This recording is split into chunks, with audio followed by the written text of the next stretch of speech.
का जो न्याय से जुड़ा हुआ मसला है, जो उनके अधिकार से जुड़ा हुआ मसला है, उनके युवकों का रोजगार से जुड़ा हुआ मसला है, उनके क्षेत्रों में विकास से जुड़ा हुआ मसला है, सम्मान से जुड़ा हुआ जो मसला है, उन मसलों को अब तक हल नहीं किया गया है। झारखंड का 25 साल हो गया, तो अभी इन सवालों को लेकर हम लोग 4 अगस्त को विधानसभा का घेराव करेंगे। उसके अलावा आप देखिएगा कि झारखंड में मॉब लिंचिंग की अनेकों घटना हुआ, 68 घटना हुआ है 17 मार्च 2016 से लेकर जून 2025 तक। तो 68 मॉब लिंचिंग की घटना हुई है। सरकार ने विधेयक लाया था दिसंबर 2021 में, लेकिन वो विधेयक कानून के रूप में लागू नहीं हुआ, कारण उसमें कई खामियां थी। महामहिम राज्यपाल के पास भेजा गया, महामहिम राज्यपाल ने उसे रिटर्न किया कि आप जो खामियां है उसको सुधार के फिर से भेजो। 3 साल से माननीय मुख्यमंत्री के पास वो सुधारने का मामला जो है मॉब लिंचिंग वाला, वो लटका पड़ा हुआ है। आप देखिएगा कि अभी जो है माध्यमिक आचार्य की बहाली हो रही है, उसमें फाजिल जो मदरसा डिग्री वाले हैं उनको शामिल नहीं किया गया।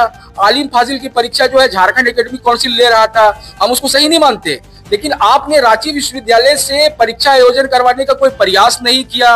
आप देखिएगा कि झारखंड से हाजी जो है जेद्दा जाते थे हज के लिए, तो बिरसा मुंडा एयरपोर्ट जो नेशनल एयरपोर्ट है रांची, वहां से हाजी जाया करते थे। आप जबरदस्ती उनको कलकत्ता एयरपोर्ट भेज दिए, तो उनका मानसिक परेशानी हो रहा, आर्थिक नुकसान हो रहा है, तो उसका खमियाजा कौन उठाएगा?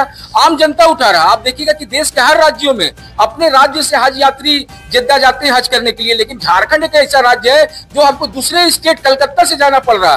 तो ऐसे कई मामले, युवाओं का एक बड़ा मसला है कि युवा को ना हम स्किल कर रहे हैं, ना उसको ट्रेंड कर रहे हैं, ना तो उनको जेपीएससी, यूपीएससी, रेलवे, बैंकिंग या प्रतियोगिता परीक्षा या प्रवेश परीक्षा, मेडिकल, नीट, इंजीनियरिंग के लिए कोई तैयारी करवा रहे हैं। कई राज्यों में निःशुल्क जो है कोचिंग चलाया जाता है अल्पसंख्यक समुदाय के लिए। झारखंड में भी इसका प्रस्ताव हम लोग दिए थे। 6 करोड़ रुपया पड़ा हुआ क्या नाम है, टीसीडीसी के खाता में पड़ा हुआ है, उसका जो है यूटिलाइजेशन नहीं हो रहा है। कोचिंग शुरू करने के लिए कोई मामला आगे नहीं बढ़ रहा। उर्दू एकेडमी नहीं है, उर्दू शिक्षकों का बहाली जो है, बिहार सरकार ने 1999 में हमको प्राइमरी स्कूल और मिडिल स्कूल के लिए पद दिया था 4401, उसमें 3712 पद खाली पड़ा हुआ जिसको मिडिल स्कूल से भरना था।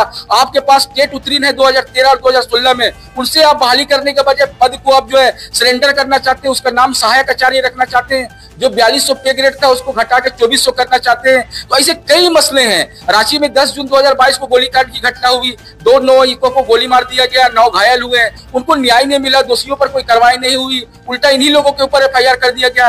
तो सरकार को हम लोगों ने जो वोट दिया था सुरक्षा के सवाल पर, न्याय के सवाल पर, विकास के सवाल पर, आप पता कर लीजिए कि मुस्लिम क्षेत्रों में मुसलमानों का या युवकों का या झारखंडियों का क्या विकास हुआ है। तो इन सारे सवालों को लेकर हम लोग 4 अगस्त 2025 को सोमवार के दिन पुराना विधानसभा में जमा होंगे और वहां से शांतिपूर्वक नया विधानसभा जो बना है, करोड़ों अरबों का जो खर्च हुआ है, वहां पर हम लोग घेराव करने जाएंगे। और हम लोगों का मांग 20 सूत्री मांग है। हम लोग सरकार से उम्मीद करते हैं कि युवा सरकार है, झारखंडी सरकार है, सेकुलर सरकार है, मुसलमानों का और झारखंडियों का मसला हल करे। अच्छा, विधानसभा सत्र 6 से 7 दिन चलने वाला, उसमें आप जानकारी दीजिए लोगों को कि एक ही दिन आप लोग सिर्फ 4 तारीख को ही घेराव करेंगे या फिर और? नहीं, अभी तो हम लोग जो है एक ही दिन 4 अगस्त को ही घेराव करने का प्लान किए हैं। सरकार तक इन मांगों को पहुंचाया जा चुका है कई स्तर से, लिखित में, मौखिक रूप से, सोशल मीडिया के माध्यम से। हमारे कई साथी जो है इस मामले को उठा रहे हैं। जो स्थानीय विधायक हैं, चाहे खिजरी के हो, चाहे काके के हो, चाहे वो मांडर के मंत्री हो या दूसरे जिलों के जो हैं, उनको भी इन मामलों को अवगत कराया गया है। लेकिन अब देखना कि सरकार हमारे मुसलमानों के मसलों को लेकर या झारखंडियों के मसलों को लेकर कितना गंभीर है। अगर गंभीरता नहीं दिखाती है तो अभी विधानसभा सत्र घिरने जा रहे, हो सकता है आने वाले समय में विधानसभा में लोग ताला मारने भी जाएंगे।